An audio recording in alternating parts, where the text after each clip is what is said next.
So আজকে এই ভিডিওতে দেখাবো কিভাবে আপনি জিমেলের পাসওয়ার্ডটাকে চেঞ্জ করতে পারবেন। জিমেলের পাসওয়ার্ড চেঞ্জ করার জন্য জিমেল অ্যাপটাকে ওপেন করবে, তারপরে উপরের দিকে দেখতে পারবে একটা প্রোফাইল আইকনের মতো রয়েছে, সিম্পলি সেখানে ক্লিক করবে।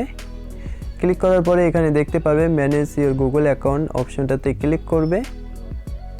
তারপর এখানে আপনার গুগল অ্যাকাউন্ট ওপেন হয়ে যাবে। এখানে হোম রয়েছে, পার্সোনাল ইনফো রয়েছে, তারপর এদিকে অল্প স্ক্রল করবে, এখানে দেখতে পারবে সিকিউরিটি একটা অপশন রয়েছে, এই সিকিউরিটিতে ক্লিক করবে।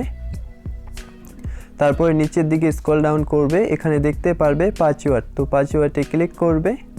পাসওয়ার্ডে ক্লিক করার পরে আপনার মোবাইলের যে লকটা রয়েছে সেই লকটা এখানে দিয়ে নেবে। তো আমার এখানে লকটা দিয়ে নিচ্ছি, তো আপনার মোবাইলের লকটা এখানে দিয়ে নেবেন। দিয়ে তারপর এখানে পাসওয়ার্ড দেখাচ্ছে, তো এখানে পাসওয়ার্ড এখানে নতুন পাসওয়ার্ড দেবে, আর পাসওয়ার্ডটা যাতে স্ট্রং হয়, যেমন ধরো পাসওয়ার্ডে লেটার থাকবে, নাম্বার থাকবে এবং স্পেশাল ক্যারেক্টার দেবে। স্পেশাল ক্যারেক্টার হিসাবে @# এগুলো কিন্তু দিতে পারো। তো এখানে আমি একটা নতুন পাসওয়ার্ড একটা দিয়ে নিচ্ছি।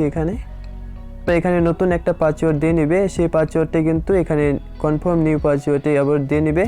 দেখে এখানে যে চোখের মতো অপশন রয়েছে এই অপশনটাতে ক্লিক করে কিন্তু পাসওয়ার্ডটা দেখতে পারবে। এখন যে পাসওয়ার্ডটা এখানে দিয়েছো সেই পাসওয়ার্ডটাই সেম পাসওয়ার্ডটাই কিন্তু এখানে আবার দিয়ে দিবে কনফার্ম নিউ পাসওয়ার্ডে।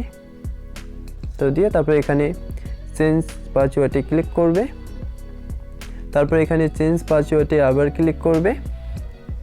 এখানে কিন্তু ইওর পাসওয়ার্ড ওয়াজ চেঞ্জ, তো এখানে কিন্তু আমার পাসওয়ার্ড চেঞ্জ হয়ে গেছে। তো এভাবেই কিন্তু খুবই সহজে আপনি জিমেলের পাসওয়ার্ডটাকে চেঞ্জ করে নিতে পারেন। তো ভিডিওটা দেখে যদি আপনার হেল্প হলো বলে মনে হয় তাহলে ভিডিওটাতে একটা লাইক করে চ্যানেলটাকে সাবস্ক্রাইব করে রাখুন।